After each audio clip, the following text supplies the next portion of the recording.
Yeah. Okay. So basically, ultrasonic testing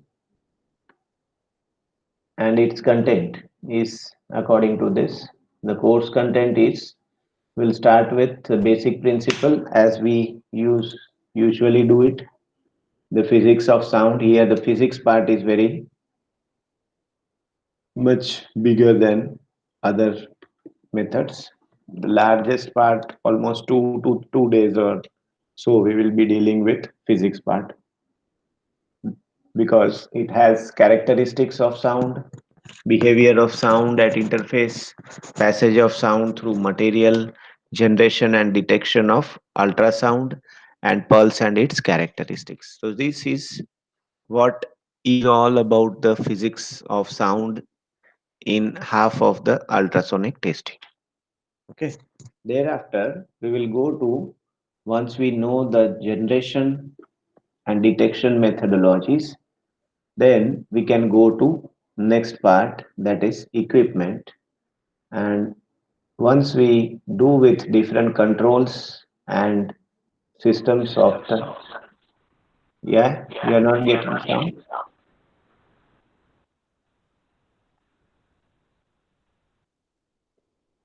Okay. So now it is okay. Okay. Yeah, fine. So what is the physics behind ultrasonic testing? I'll just try to explain it through a small diagram and other things. Thereafter, we will continue with the PPT again. Okay. So basically, it is said that, is this color visible or should I make it black?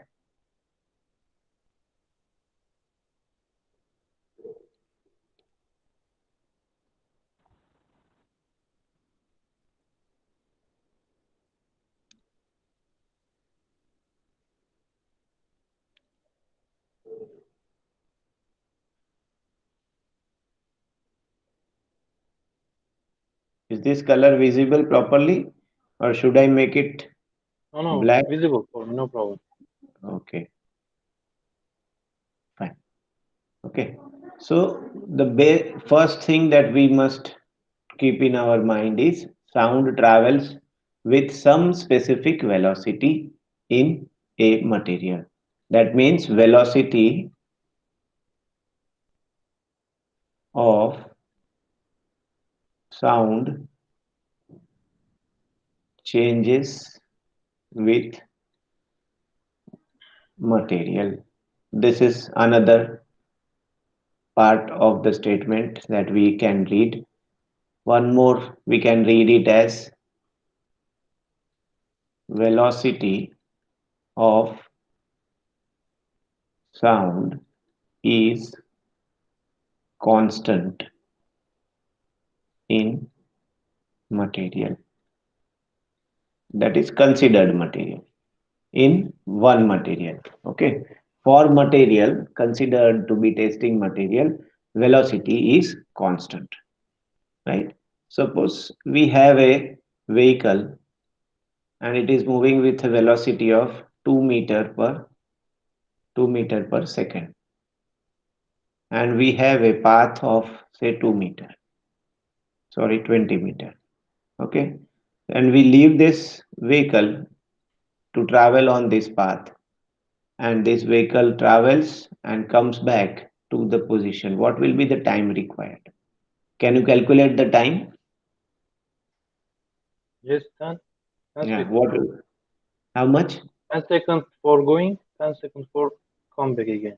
Okay, so ultimately your vehicle will come back. If it is going non-stop and coming back, it will take 10 seconds for going, 10 seconds for coming. That means you will have 20 seconds, correct? Yes, Travel time. 20 seconds, it is traveling how much? 40 meters. Okay, now we have another condition that there is something in between, and this vehicle is such that, like the small children toys, it is such that whenever it gets an obstacle, it comes back from here, it doesn't go till here, or it comes back from here. So what will be the time required? For example, this distance is say 12 meter, or say we'll take it 15 meter to make it a round figure. 15 plus 15, 30. Okay, what will be the time required? 15 millimeter or meter. Fif- Sorry, 15 meters. 15 seconds for coming and going together. No, in 1 minute it is traveling 2 meters. So 15 meter will be traveled in 7.5 seconds. Okay, 7.5 Here also for it will going. be 7.5 For coming, plus 7.5. yes, yes, That is 15 seconds. Okay. So it will come back earlier compared to 20 second. It will come back earlier. Do you agree? That if it travels 15 meters, it will take 15 seconds. If it travels this 20 meters or 40 meters, it will take say 20 seconds. In short, my aim is to make you understand that if a constant velocity element travels a whole distance, then it will require some time, and a constant velocity element travels some other distance less than the whole distance, that is half or less than half or whatever. It will take a time that is proportional to the distance travel. So time of travel is proportional to distance. Okay, correct? Do you agree? If it travels 20 meters, it will take more time. If it travels 10 meters, it will take less time. That means time of travel is proportional to distance if we have a constant velocity element, yes, yes, right? right, no problem. Okay. So this is the basic fundamental of our ultrasonic testing.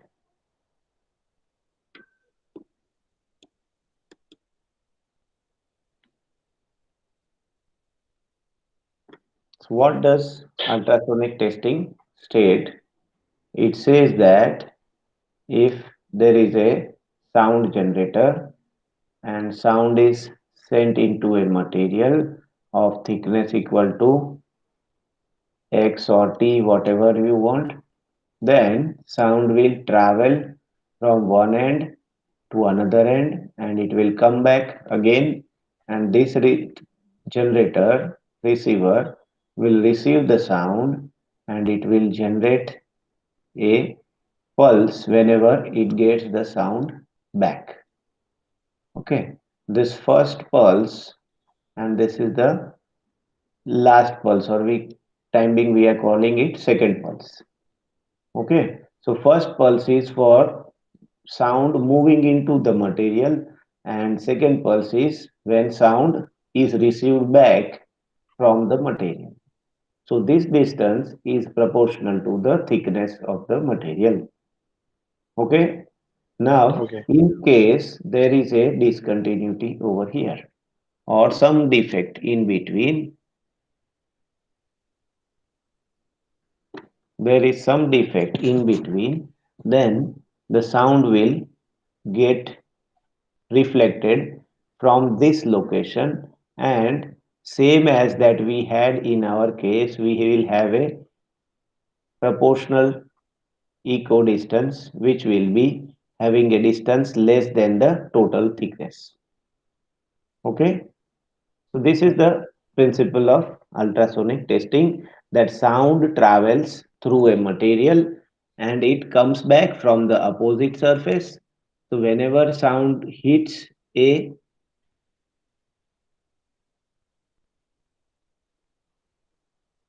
it hits a change in surface condition. So when does sound come back or sound is reverted or reflected?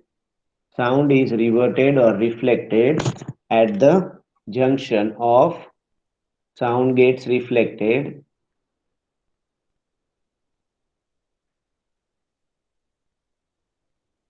or it comes back whenever one, it gets a change in boundary condition. Change in boundary condition means, say, this is the steel material and this is air or wood or wherever you have placed the part. Okay. So this is the change in condition. There is steel and this is another material. So this is change in boundary condition. Again, second, it gets reflected back whenever it encounters a change in density of material at a large. Small changes are always there, so sound don't come back from small changes. If the density changes to a large, that means there is a large amount of change in density in the material due to some or the other effects. So this change in density is our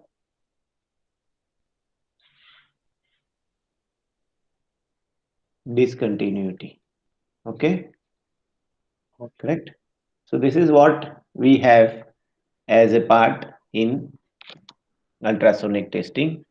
So is it okay? Do you follow these things or you need Yes, some yes. more Sir, explanation? for Follow. this Okay. density, how much amount of to this different That is not density? stated. That is not stated in any reference book, but we will have one or two numerical where density multiplied by velocity, that is attenuation, and we will get to know what is the exact amount of change in density or change in velocity and how much sound will be reflected. Okay. So Okay. this is the basic principle that we have seen. Sound waves are sent into the material. Sound gets reflected when there is a sudden change. You see, these are the points. Sorry.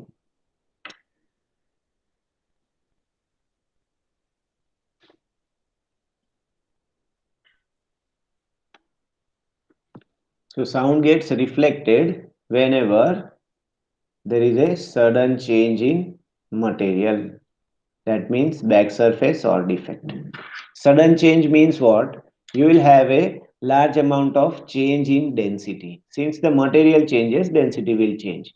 So defect will have what material?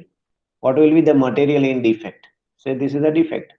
So what will be the material in defect? Just you can give me some answer. What will be the material in a defect? Hmm? For crack, you mean? Anything.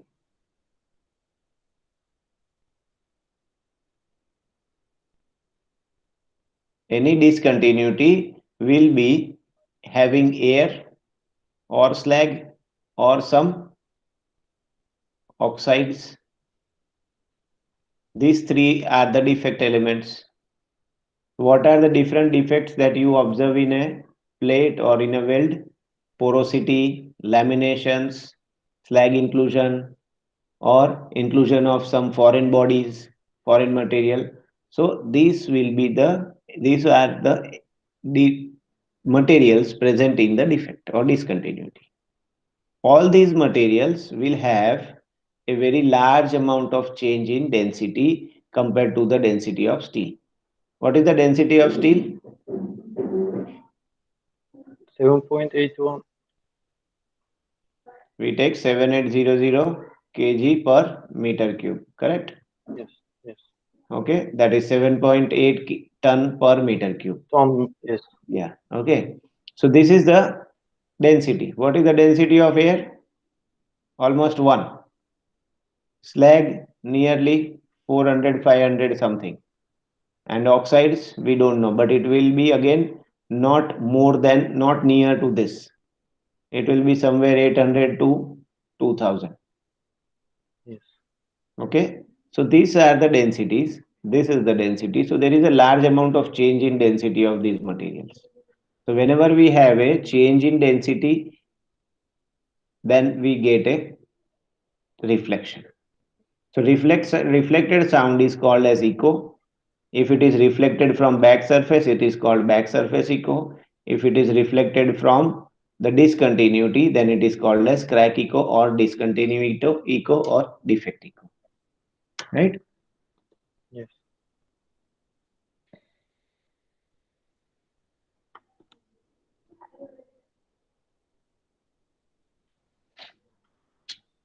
So we have amount of reflected energy depends upon reflector size, that is defect. Time of travel of sound gives the information about the location of defect, that is how far it is from the front surface. Okay. Yes. The component which generates the component which generates and receives the sound is called the probe, transducer or search unit. That is our probe that we are using for testing. The electronic machine which activates the probe and displays the received sound is called as ultrasonic flow detector. The display unit of ultrasonic flow detector is nowadays crystal display only, LCDs. Earlier it used to be cathode ray oscilloscope or CRO, that was in earlier days. Nowadays everything is in LCD or LED screens. The connections from probe to UFD are made using coaxial cables of low noise. That means they don't allow the external uh, magnetic and sound barriers disturbances to interfere with the signals that are sent and received from the probe. On the screen of the machine, that is CRO or screen of the machine, x-axis gives the travel time or x-axis gives the information about time of travel of sound, which is calibrated in distance, that is distance of defect or reflector, and y-axis height of echo gives information about the amount of energy reflected, so the size of defect. Okay, indirectly it gives the information about size of defect. Larger the defect, higher will be the size of echo. Okay, Okay. so same thing. This is being done third time because I want to push it into your minds that whenever you think of UT, the probe, the job, and the crack should be clearly visible in your mind, or you should immediately get the picture, that is there is a probe, there will be a job, some echo that is coming out from the back end is called back surface echo, some sound is reflected from the defect condition, and you get a smaller echo or a larger echo depending upon the size of defect, and that's defect echo that is between the initial pulse and the back surface is going to indicate some discontinuity or defect. Okay, Okay. now we'll quickly want to brush up your mind that what is sound.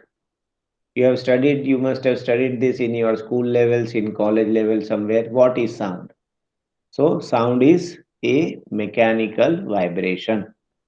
Sound is a mechanical vibration, and vibrations are within material and they are propagated through the successive elastic forces between the particles. So, what is sound? When it is sensible to human ears, we call it audible. When it is not sensible to human ears, we are unable to recognize its magnitude or intensity. Okay, so audible range of sound is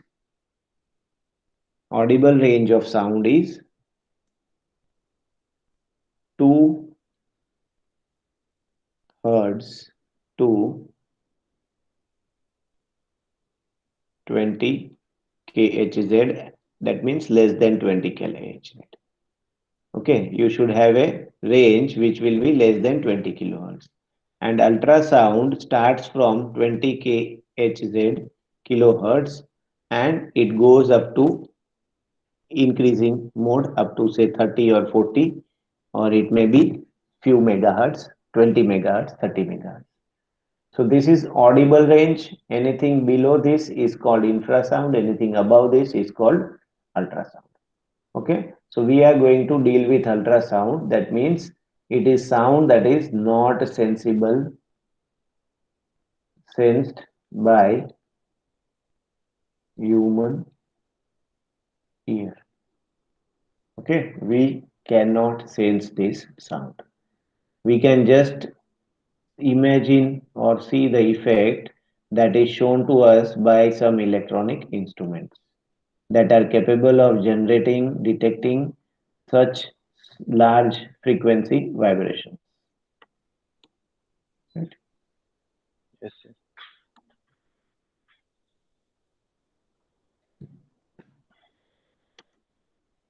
Mechanical vibrations passing from one point to another due to elastic forces is called sound. Sound can pass through any media, solid, liquid, and gas, but cannot pass through vacuum. This is an important thing. You should have any media so that sound passes from one point to the another point and you get the information transmitted. Okay. Yeah. So, what is vibration? Simply, when we talk of vibration, it is a to and fro motion from one point to the another.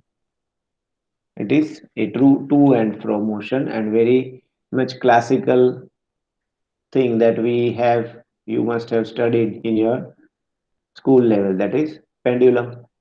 It goes from Yes. one end and to other end. So this to and fro motion is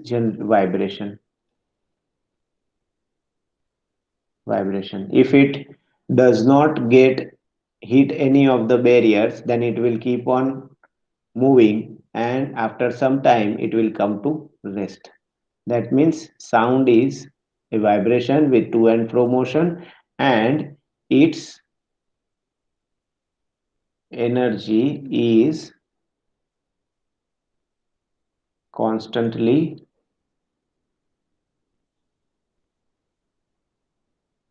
decreasing or reducing. Okay. So this is something that we must remember and all our work will be revolving around this particular property of sound. Yes, anything? Okay. Okay. So what is that?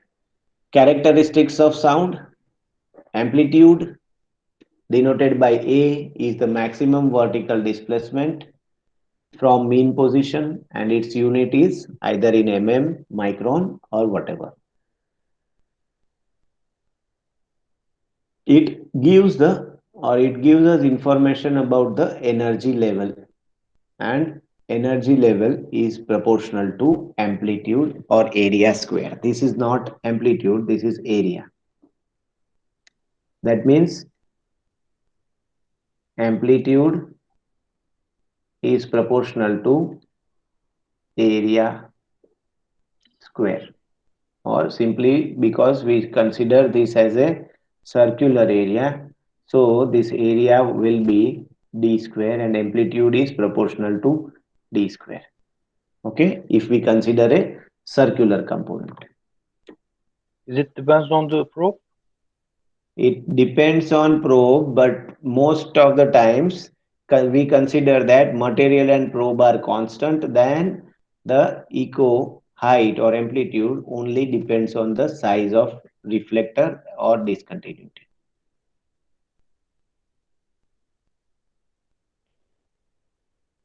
So first characteristic was amplitude, second characteristic is frequency, and number of vibrations or cycles per second is the definition of frequency. The unit is hertz, cycles per second. 1 hertz is equal to 1 oscillation per second and so on. So we get 1 megahertz is equal to 10 raised to 6 hertz. Now this is a highlighted point over here. It is independent of material property. What does this mean? It means that if we have a steel material, if we have a copper material, or if we have some glass or plastic material, and a probe of say 4 megahertz is used in steel, it will generate 4 MHz. Same probe, when it is used over here, it will also give 4 MHz of frequency, and for glass or plastic also it will give 4 MHz of frequency. That means frequency of probe is constant. It does not depend on any of the material properties. Okay, so that Okay. is the meaning over here. Which particular range of frequency we are going to work? We are going to work in a range for conventional UT is 0.5 MHz megahertz to 10 megahertz. This is the range of frequency that we will be working with for conventional ultrasonic testing. For advanced ultrasonic testing, the range of frequency is up to 25 MHz, like PAUT or TOFT.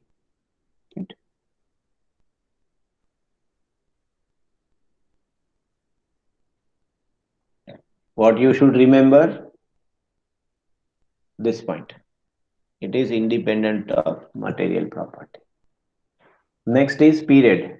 It is the time taken per vibration, that is unit time, or unit is in seconds or microseconds, and t is equal to, now I'll just write here, f equal to number of cycles per second, and t is equal to time per cycle. Okay, so this is reciprocal of each other, and therefore we say that t is equal to 1 by f. Okay, so Okay. time period and frequency are reciprocals of each other. That is one point we make over here, that we have to remember, that is t is proportional to 1 by f, or it is equal to 1 by f, not proportional, it is equal to 1 by f, right? Next Right. is the wavelength. Now, without showing a wave, it is quite difficult or not good to. So, what is a wave? Considering a sinusoidal wave, Sine. Sine. we can have all three parameters. This is amplitude, this is the time t, and for one complete wave, what is the linear distance that is traveled is called as lambda. So lambda, it is the distance traveled by one wave in time t, that is period. Is it clear? Yes.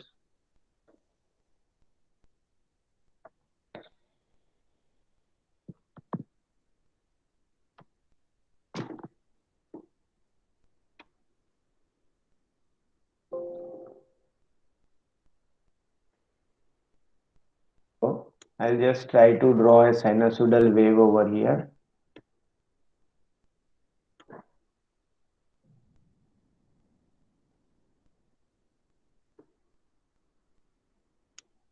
Hmm,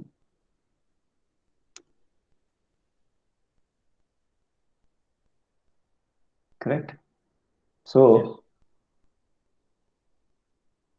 we have this distance as amplitude, right? We Right. have Right.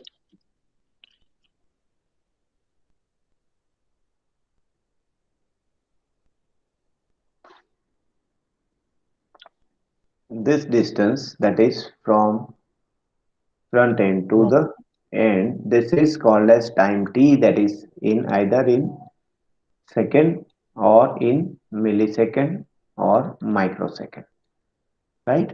And Yes. third thing that we have is the linear distance, that is this distance from this point to this point. When one particular or one complete wave is completed, so that distance is called as lambda or wavelength.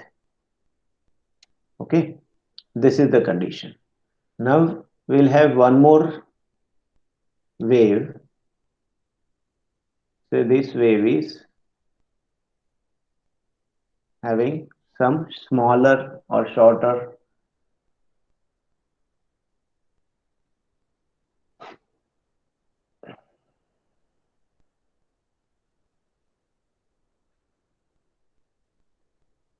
So what is the frequency that we have for this wave?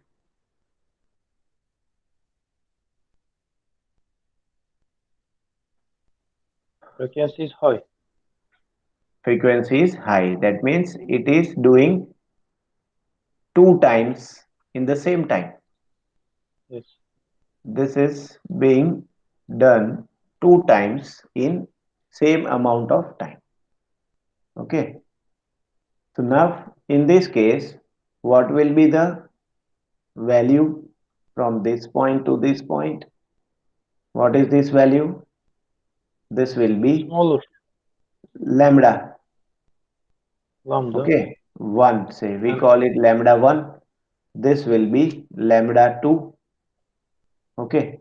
So we have these two elements, lambda 1 and lambda 2, and again accordingly what we will have two elements, that is t1, or we call it t1, and we can call this as t2. So what is the condition? T1 is less than T2, lambda 1 less than lambda 2. Okay, correct? correct. Now, what is the distance traveled?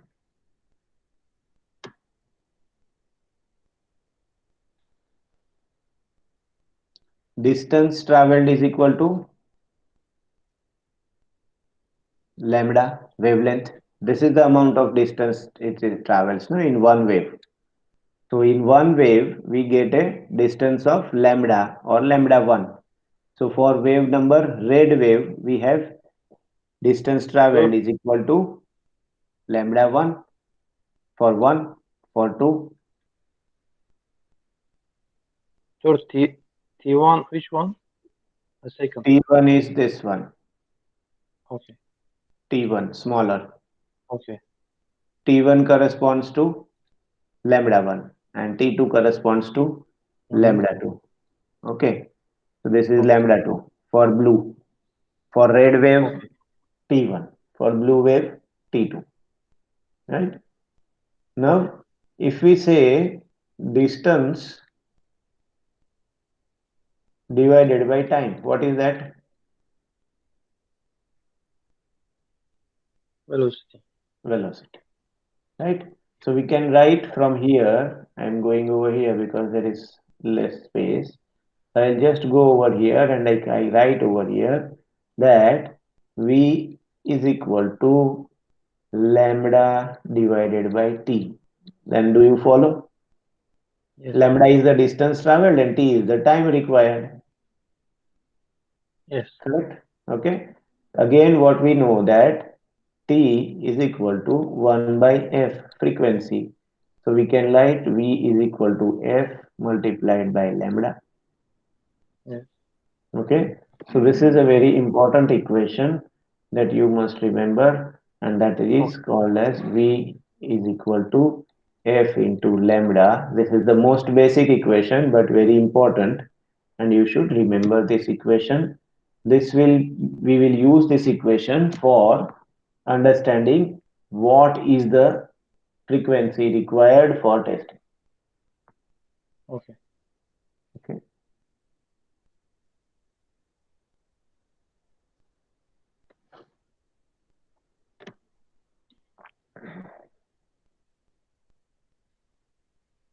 Did you get these things clear? Clear. No problem. Okay, fine. So I'll stop sharing from this board and go back again Okay. to our Okay. original PPT back. I've shared this photograph. I'll share this with you also. Okay, Okay. Okay. right. Video is enough. Yes, Video. Video. video is on. Yes. I can Yes, take yes, from there. No problem. yeah. Video is also on. And to see how I can get new one. Fine.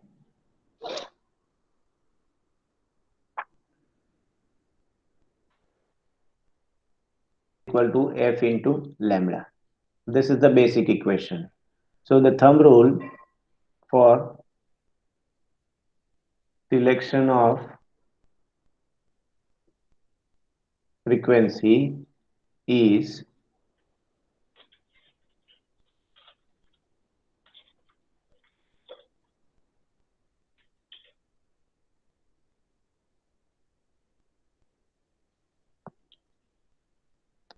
you see, it is a thumb rule that what is the size of defect that can be detected, or minimum size of defect that can be detected easily, that is equal to lambda. Minimum size of defect is equal to lambda by 2. So how now in this equation, from this equation, if we say I want to detect a defect of, say, I want to detect a defect of 1 mm. I want to detect 1 mm defect. So what should be the lambda value? 2 mm. Two. Yes. Correct. So now in this equation, from this condition, we can find out the frequency required. Velocity, I'll give you value directly. Velocity of sound. What is the velocity of sound in air? In air. I don't remember. 320 meter per second. We take it to be round figure 6000 meter per second. Velocity of sound in steel is 5800 or 5840 meter per second. We take it for our ease of calculation to be directly as 6000 meter per second. Just for ease of calculation so that you don't have to use calculator. So now what we are knowing? We are knowing this. We are knowing this. We can find frequency. V is equal to F into lambda. And what is the value of velocity over here? 6000 into what is frequency? Sorry, equal to what is frequency? That is unknown. Lambda, we can have 2 mm. Should we write 2 mm or should we convert it to meters per second? This is in meter per second. So we have to convert this also in meter per second, and we put it to 10 raised to minus 3. Are you getting? No. Just a minute. Got it or some difficulty? This sound is so high. How can I arrange it? This, hello. Hello. What is the problem? Ah. Now it is good. Okay, you're not getting, you're getting a low sound. Okay, fine. So again, we'll start with what we have done. Say detectable size of defect. What is the detectable size of defect as per thumb rule? It is Mm-hmm. lambda by 2. Okay. Minimum size Okay. of Okay. No defect problem. that can be easily detected is lambda by 2. For example, I want to detect a defect of 1 mm and more. That means my minimum size of defect is 1 mm. From this thumb rule, what will be the value of lambda? It will be 2 mm. Okay. Okay. So again, we have this equation. We got lambda in this equation to be 2 mm. So we got one thing. Second, velocity of sound in air is 5840 meter per second as per standards. Okay, Okay. 5840 meter per second.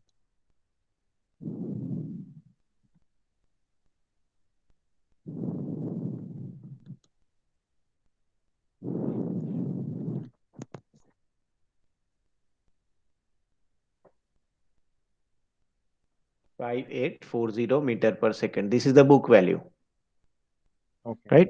So I am taking it to be 6000 meter per second so that we can easily calculate without using calculator, right? Okay. So now in equation, we'll name it this as equation 1. What we have is this term, we have this term. So can we find the frequency? I will redo the calculation over here, saying that this is, say, 6000 multiplied, sorry, again I am doing same mistake, is equal to frequency we don't know, we have to find, and lambda is 2 mm. So should we make it 2 mm or we should convert it to meters? Because velocity is in meter per second, we should take lambda in meters. Now what is the value of frequency? 6000 divided by 2 into 10 raised to minus 3. This becomes 3 into 10 raised to 6. Do you follow? Yes. Right? So what is the frequency that you need to detect a defect of 1 mm? 3 megahertz. So 3 can we into 10 select raised it to 6. below the two I'll do it again. Don't worry.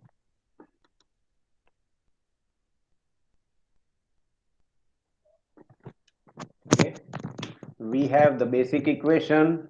What is the basic equation? Just you have to be interactive.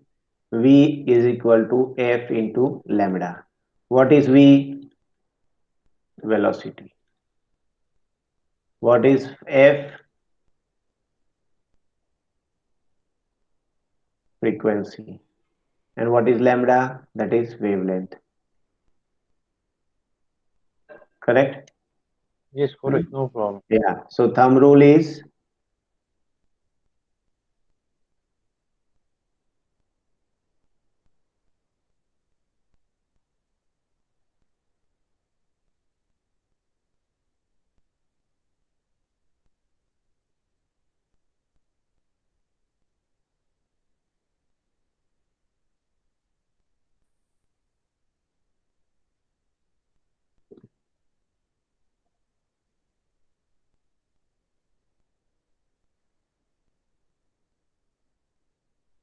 'So lambda by 2 size of defect can be detected.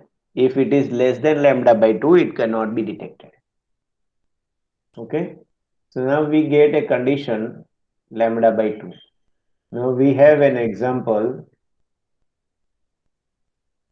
and my procedure or client has given me a condition that the casting or forging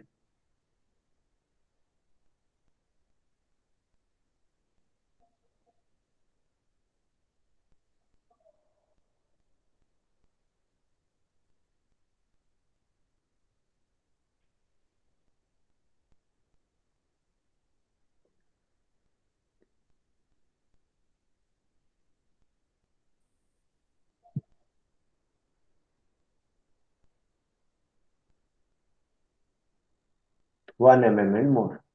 So forging should be free from any gross discontinuity of 1 mm and more. That means the minimum size of defect that we have to detect is 1 mm. Okay. So if we want to detect a defect of 1 mm,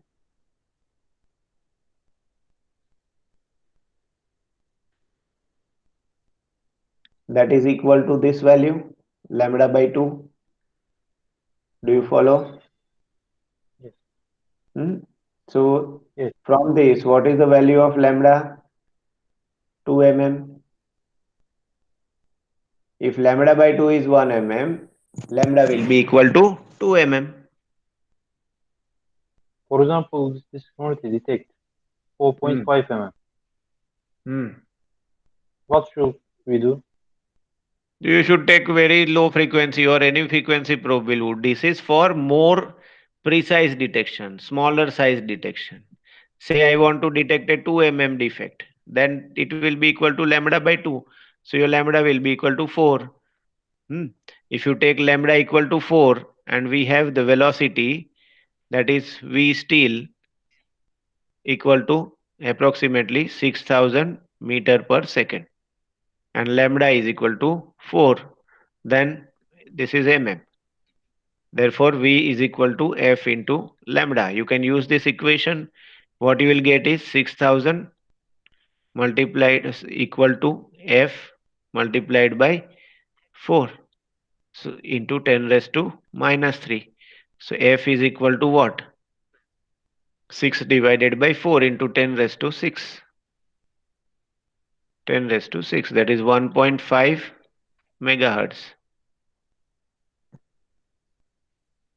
Correct? So this is how you Correct. can find the nearby value of the frequency that you can use.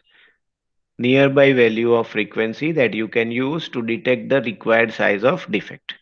Now, in case you don't have exact value of the frequency that you obtained by using calculation, then there is a play that we have to do, that interpolation that we have to do, that we will see in coming slides. Okay. Okay. So this was for characteristics of sound. What are the four characteristics of sound? Amplitude, wavelength, Wavelength, frequency, and time period. duration. Amplitude, wavelength, frequency, and period. These are the four characteristics of sound. Nobody will ask you these characteristics anywhere in your practical life. Okay. Hmm. Okay. Now, after characteristics, the next point is that what are the different modes in which sound travels. As we travel in different mode, either we walk, we can run, we can roll, or we can hop. Okay, so these are modes of travel for human being or for us. Similarly, sound travels in three modes. First mode is called longitudinal or compression waveform.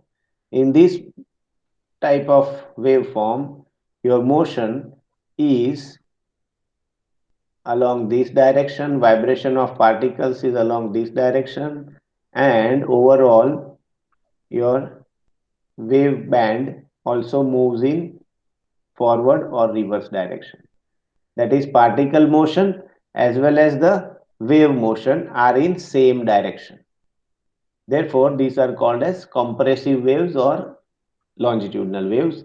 The best example of this type is person standing in queue for getting service.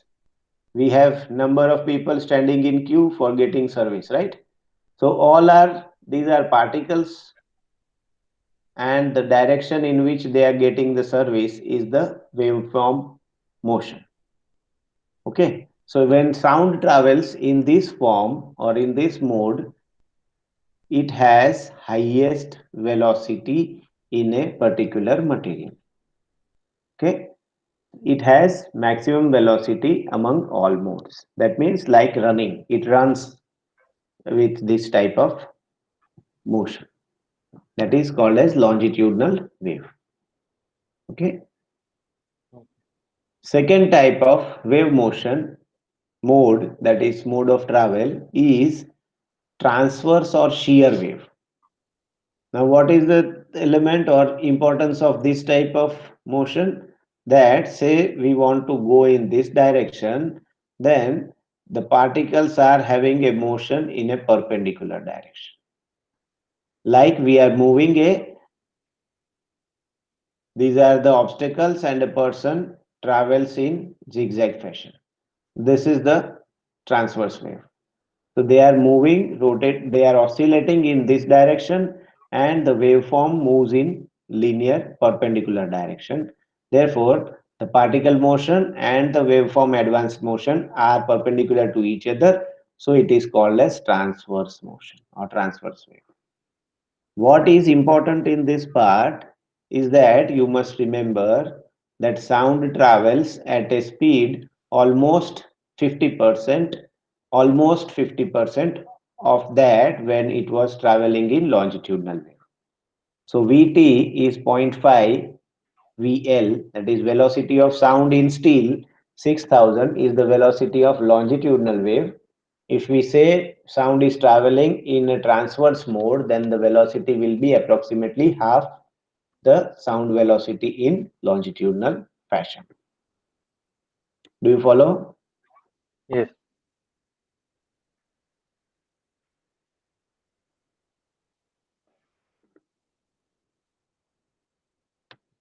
Third waveform mode is surface wave. And in surface wave, the sound travels only on the surface and it travels in an elliptical mode, like an egg rolling on the flat surface. Now, in this part, the peculiarity characteristic of this type of motion of sound is half of the sound is in material and half is in air. Okay, so this type of sound wave is used for testing surface discontinuity.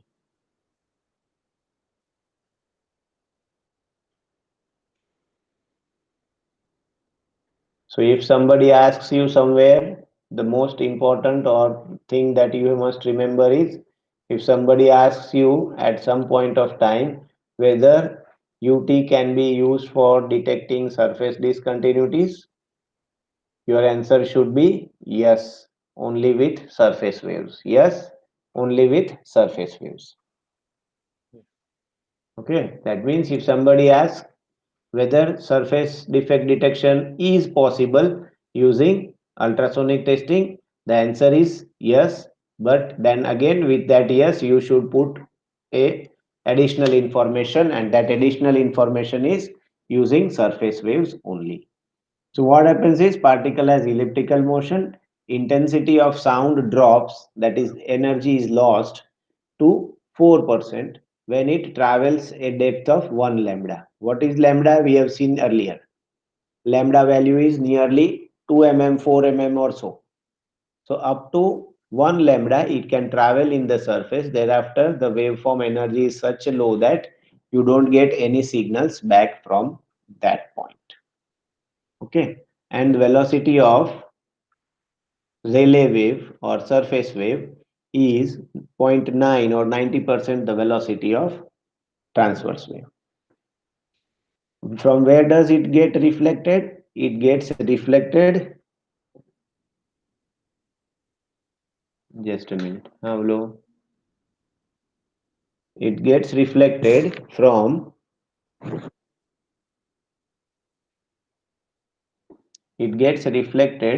sharp corners. Okay, that means you can test the surfaces of flat material wherein there are some tool marks or so, and those tool marks will be the point of reflection.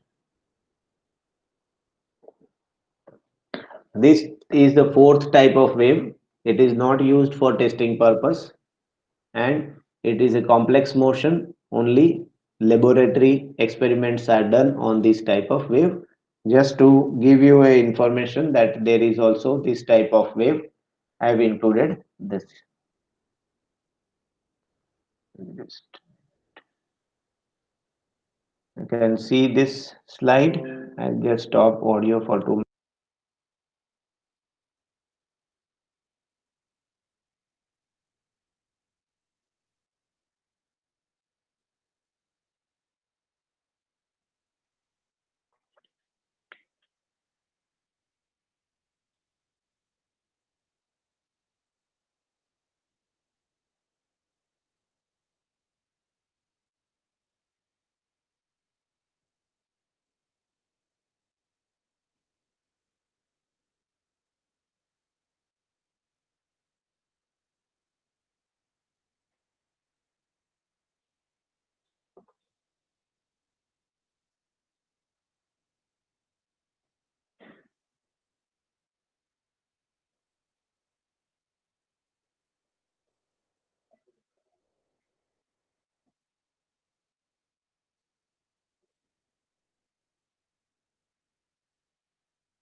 Okay, Sure. right. Yes. Yes. So we can now next stage we are doing, we have done two things. One is we have checked or tried to understand what is vibration. Second, what are the different characteristics of sound, that is vibration. Third, what are the different modes in which sound travels. These three things we have done. Now fourth is, what is the behavior of sound, or what is the reaction to the sound when it gets an interface or an obstruction in between. So interface, what is interface? A surface or separation between two media, surface of separation between two media. Say this is one material and the other material is over here. So this surface that separates the two media is called as interface, right? So we have one very good condition, that it has a, it is, say this is material 1, on other one side here you have material 2. So this boundary condition is called as interface, right? Whenever sound is incident normally, that is perpendicularly, so what are the chances? Chances are that, so this is incident and it is passing through one material and it encounters a boundary condition of material 1 to 2, that is interface. What are the chances? There are two chances. Either sound will be transmitted through it or it will get reflected through it. Do you follow? There are two chances. Yes. Okay. So now our aim is to find what amount of sound will be reflected or what amount of sound will be transmitted. Right? So physics of sound says that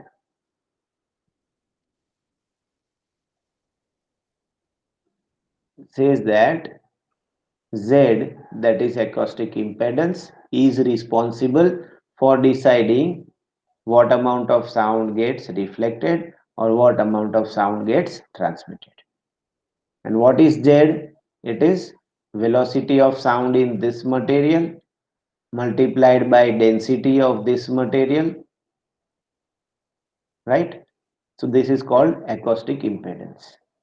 Velocity of sound in a material multiplied by density of that material is the acoustic impedance, and it is responsible for deciding how much amount of sound will be reflected or it will be transmitted. Okay. Okay. So equation that we have for reflected energy is Z2 minus Z1 square divided by Z2 plus Z1 square. What is Z1 and what is Z2? So this is material 1, this is material 2. Over here, this is Z1, that is equal to rho 1 multiplied by velocity 1. This is Z2, that is equal to rho 2 multiplied by velocity 2. Right? So we have to take these values, we will take these values, and if this is the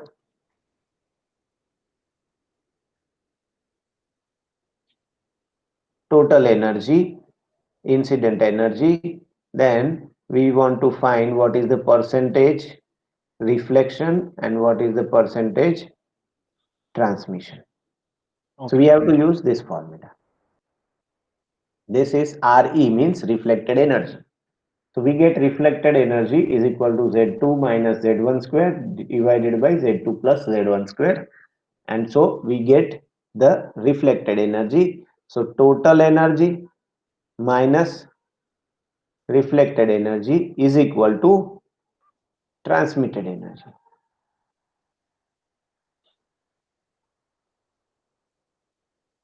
Correct? Yes, Do for you follow? Right? yes. So this is the Found. simple equation.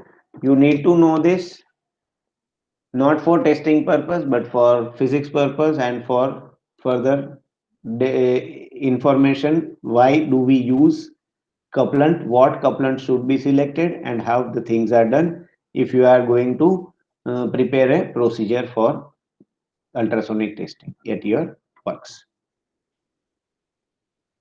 Okay. Now this is an important conclusion out of these two slides.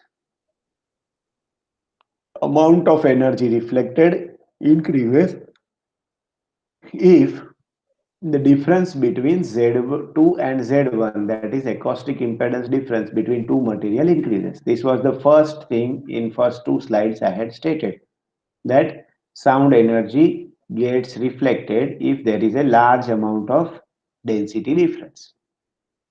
Okay, so acoustic impedance is also representing density, and therefore if acoustic impedance has a large difference, then the amount of energy reflected will be higher.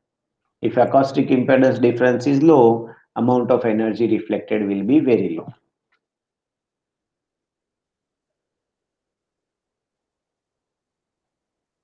Correct? And this is called as the difference between the acoustic impedance of two material is called as acoustic mismatch. And thus total sound energy equal to reflected energy plus transmitted energy. So we'll take one or two examples and you will get the things concept clear and confirmed in your mind that acoustic impedance should be reduced for having better transmission of sound, and acoustic impedance should be high in case we want a good reflection of sound. So what do we need? Do we need good reflection or do we need good transmission? Reflection. We need both. Transmission. Transmission, we first of all we want to send sound from probe to the material. If we are not able to send sound from probe to material, sound will not get reflected unless until sound goes into the material, then we should care for Mm, yes. reflection, right? So we need both.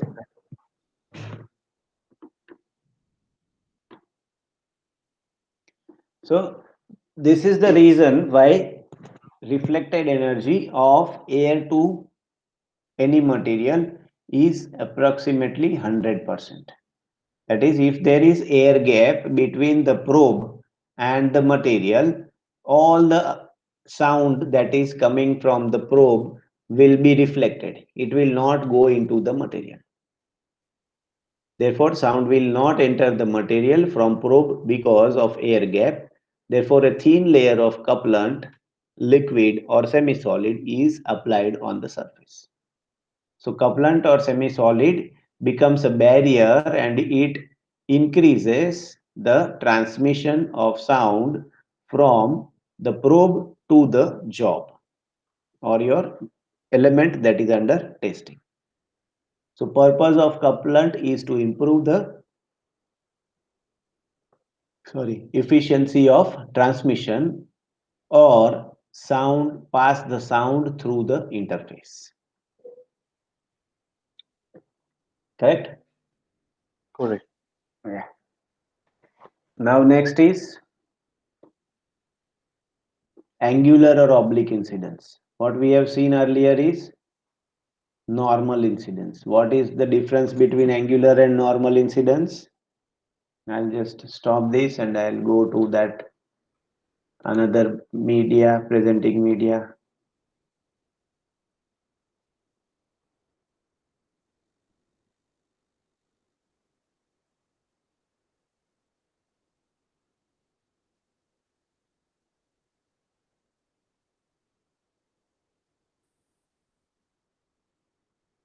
You are getting whiteboard.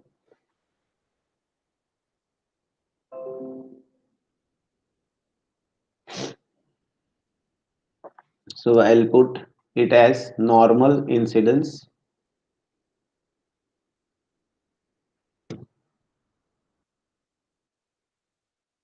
Normal incidence, and thereafter on other side I'll put it as oblique incidence.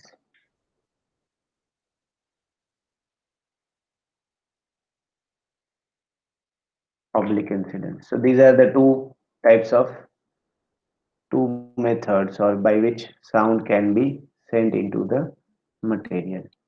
One is normal and another is oblique. I'll just try to explain it in a simpler manner so that you can easily understand it. In case of normal incidence, we have a barrier. Sound is incident at a perpendicular element or direction. Some amount of sound may be transmitted, some amount of sound would be reflected R.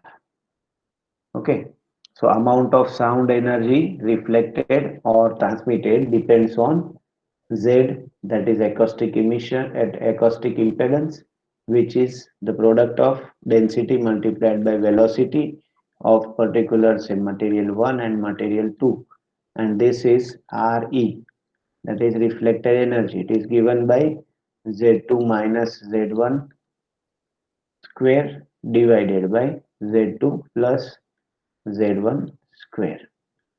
In this case, total energy, transmitted energy plus reflected energy is equal to total or incident energy, right? This is what we have done. Now, in case of oblique incidence, what we have is, say, this is the material boundary interface of material 1 and material 2, and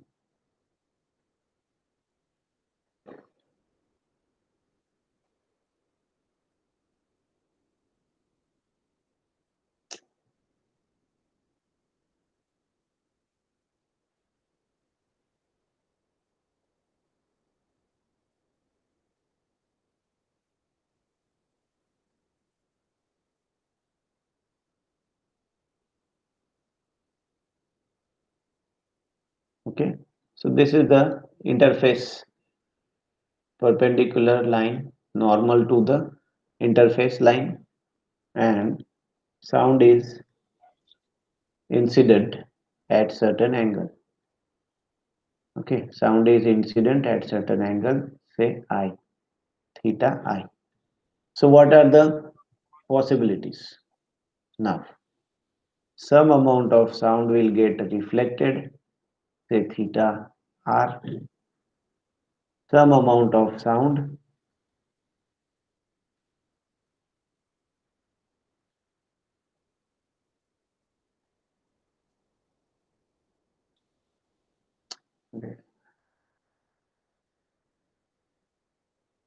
some amount of sound will get transmitted.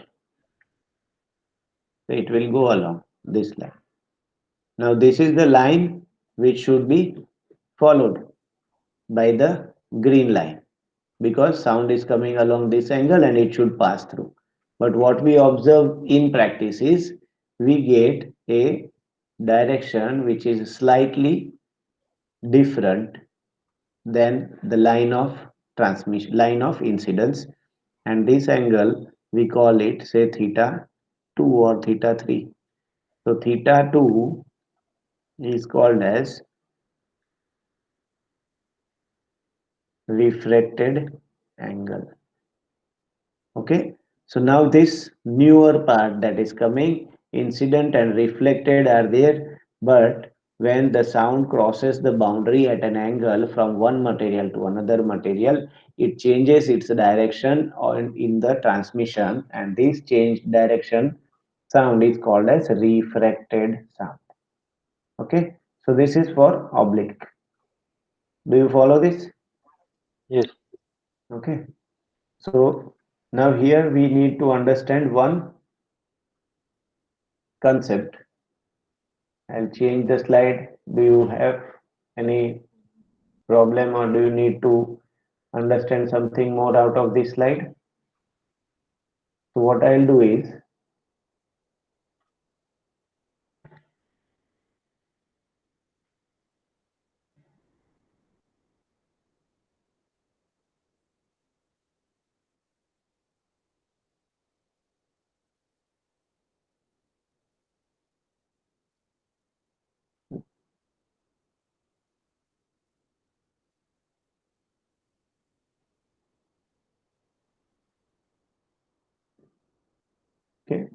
So this is the plane that I have made out of, say this is your material 1, M1 and M2. This we are using. Now, if sound is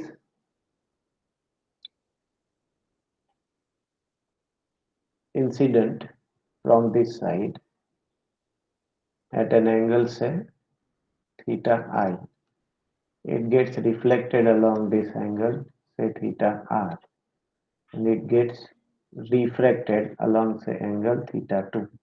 So we need to find the relation between these, and the relation between this angle and this angle and this angle is given by an equation called as Snell's law. What it states? It states that sine theta 1 divided by V1 is equal to sine of theta 2 divided by V2. This is as simple. So if we take this as sine theta 1, we take this as theta 2, then we can find out the angle on other side. Right? So this is the basic equation that is used. So do you follow up to this point? Yes, yes. Right. Now,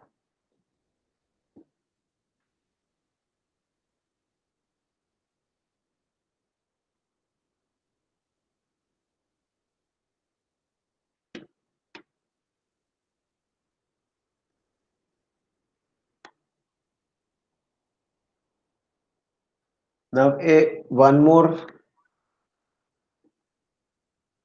element is added, and this added element,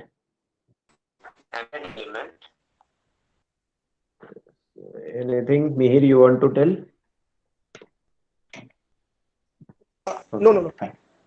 Hmm? So there is a another phenomena along with the refraction, and that phenomena is called as diffraction. What is the meaning? Say we all have seen this prism experiment in our school life or somewhere, that whenever light is incident and we get 7 different colors. We have seen this. Everyone know this. Is it okay? Okay, okay. Okay. So that phenomena is called as dispersion of light. In this case, we have diffraction of light, diffraction of sound. In this case, we have diffraction, and diffraction means it will take another direction. It will take another direction. Say when you are having incident light from one material and it gets through the other second side, it gets to the second side. What happens is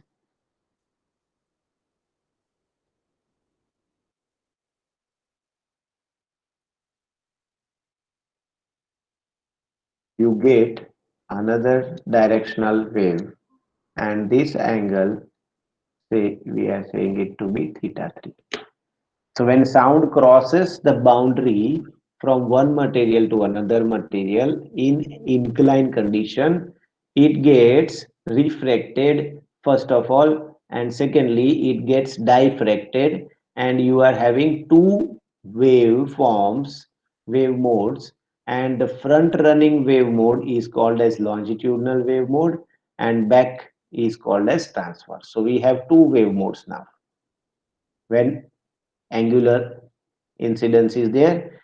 On the other side, in the material, if we consider this to be a test material, this to be a probe, and angle, at certain angle sound is being incident, then material will have two types of waves traveling in it. One will be transverse and another will be longitudinal. This is what we are discussing. Okay.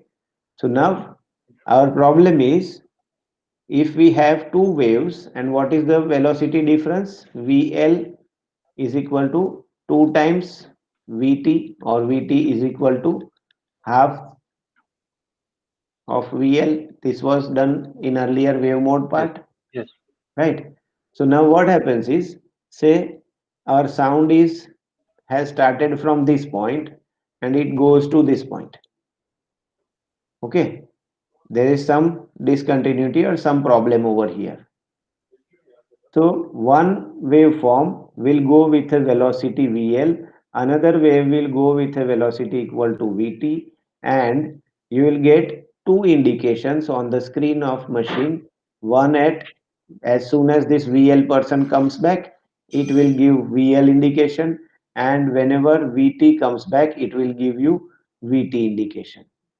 This is like a, I'll give you an example that if there is a blast somewhere, you get some sound and you send two of your employees to asking them to check the site what has happened. So one is fast, he takes bike or car and goes to the site and returns back in 5 minutes. He will say there is a blast or accident at a distance of 5 minutes. Now another is slow person, he will go with his bicycle slowly and he will come after 10-15 minutes. He will say there is a blast at a 15 minutes distance. Whether there are two blasts or there is one blast, there is only one accident. But the two people who have reported were traveling with different velocities. So they have reported different times. One reports it to be in 5 minutes, another reports it to be at a distance of 15 minutes. So same thing will happen in your job also. If the job is having both the sound waves traveling in the job, same defect will be reported at two different times and it will create a confusion whether the defect is at 5 mm or it is at 6 mm or 12 mm, right? Therefore, in general, we say that only one type of sound wave should be present in the material for testing purpose, right? Okay. Yes. Mm. Okay, so we have discussed this in that slide manually. What I did is Yes. Snell's law, sine theta 1 divided by V1 is equal to sine theta 2 divided by V2. It is refractive index for light, but for sound also we are going to use same equation, and the angle change is calculated by the change in velocity. Okay. Now, the important concept over here that I had explained in the diagram earlier before that manual I was drawing. So there also what I said is incident beam, and when it comes out on the other side, it gets refracted and diffracted into two parts. One is longitudinal beam, another is transverse wave, and therefore what we need to do is we need to either use only longitudinal or use only transverse. So what is the one of the option? Which one can be eliminated? Which wave can be eliminated? Longitudinal or transverse? The front running wave is longitudinal and this is to be eliminated. So how can we eliminate this? We can eliminate this by increasing the angle of incidence. Say this was the angle of incidence. This is the angle of incidence. I am increasing this angle theta 1. This is theta 1. So what will happen? This part will also advance, this part will also advance. So now L and L dash and T dash are new refracted angle. Still if we increase slightly, we will get a condition that this L double dash is over here and only T is in the material. Okay, are you Okay. getting it? So what will happen is we will have only transverse wave in the material and a longitudinal wave will be out. So what is the angle of longitudinal beam? What is the angle of longitudinal beam? From the diagram, can you see? Yes. What is the angle of longitudinal beam? Refracted longitudinal beam. This angle, is it 90 degree? If it travels along this line, this is 90 degree, right? So the angle that is incidence angle, at which your longitudinal refracted longitudinal sound travels along the surface or 90 degree is called as theta 1c, that is critical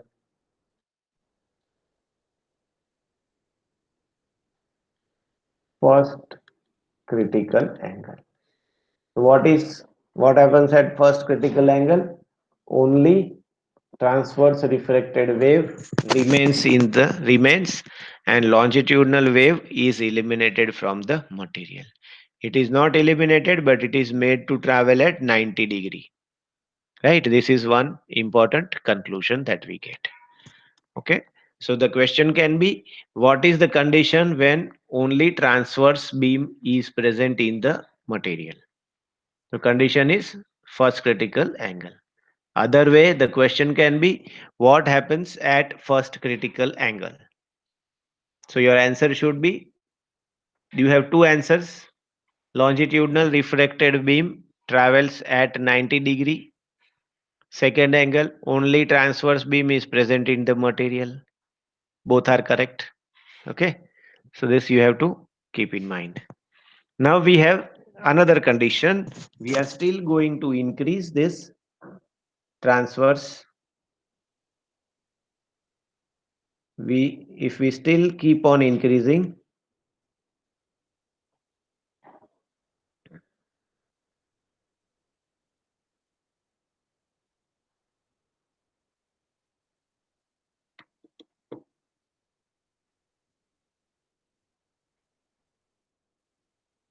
if we still keep on increasing this angle of incidence, so we have increased this angle of incidence to some angle, and what happened is your longitudinal sound, refracted longitudinal, that is refracted longitudinal, has come out of the material. It is traveling in air, and this transverse, it moves up so that it travels at 90 degree. This is T refracted. So this is nothing but your surface wave. This becomes surface wave. So how surface wave is produced? If somebody asks you how to produce surface wave, we have to give some inclination, and this inclination is theta 2c. You can see over here second critical angle. Okay. So how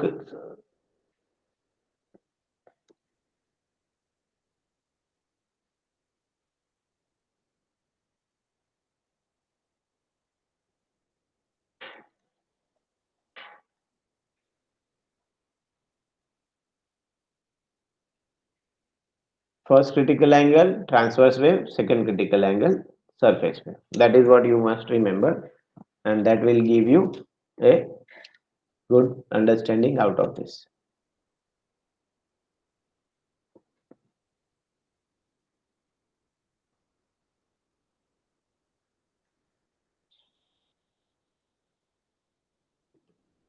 Now what happens if there is a rough interface? We are still at interface of material boundary.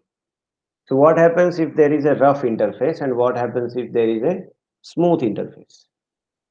Okay, this is smooth interface. So this is a rough interface. So whenever you have sound incident on smooth interface, it can easily go into the material. That means transmission is good. When you have rough interface, the sound will get scattered and will get reflected in uncontrolled direction, and transmission will be poor.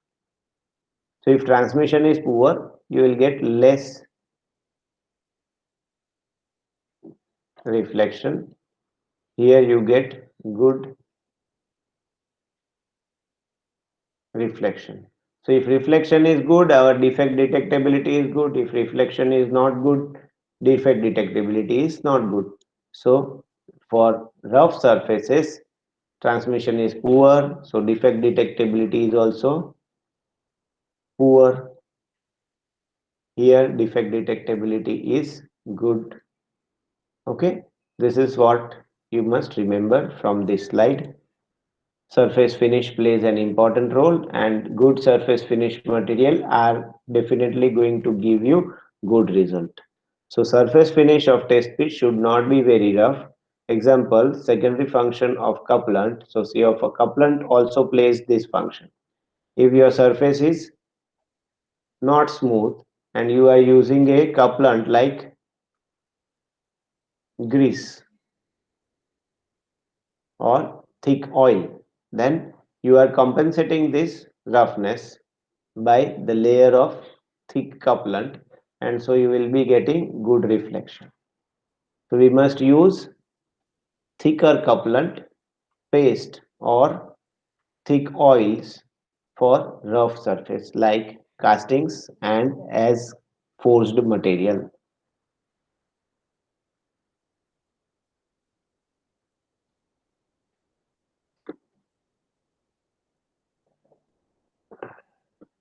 Now for curved surfaces, interface can be straight, it can be curved. So for concave interface, the beam converges. You see, this is your concave interface. So the sound beam will be reflected and it will get converged. And what happens if you get a convergence of beam? You get very good reflection. This is first echo. If you have some defect, you will get a good reflection. And if it diverges, you are going to get first echo,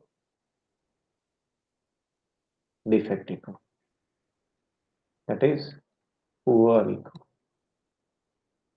because energy is diverging.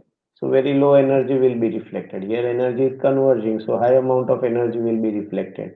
Higher amount of energy reflected, higher will be the echo height. Lower amount of energy reflected, lower will be the echo height. So defect detectability will be good when you are testing. What is the outcome of this slide? Defect detectability will be good when you are testing from concave side, and defect detectability will be poor when you test from convex side. So whenever you are having some jobs where you have an access from concave side, try to or insist, basically insist, not try, because you are not going to test, you are going to witness. So insist on testing from concave side, considering ID side, that is Yes. internal diameter side, rather than testing from OD side. If you don't have an option to test from ID side, there is no point. But whenever you have an option and you can test it from OD side, ID side, prefer the testing, and you have to insist that you please test it from inside, so that you will have a better chance of detection of defect. Okay. Right? Okay.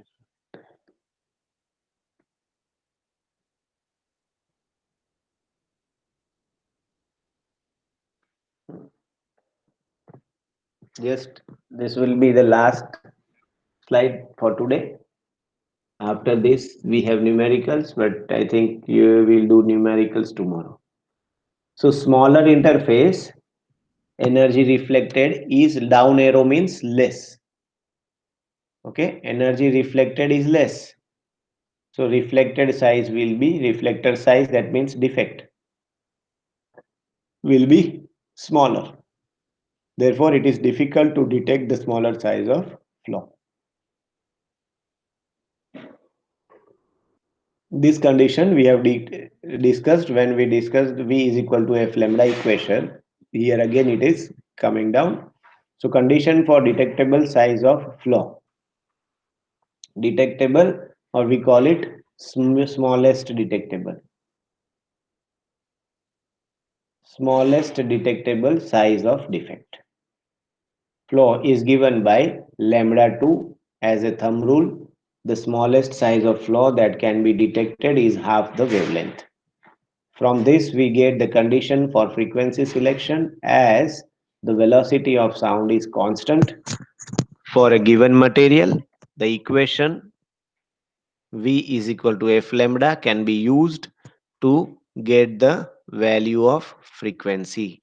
Or if we are knowing the frequency, we can find lambda and then make it lambda by 2. So we can say that this will be the smallest size of defect that can be detected by this particular probe or frequency.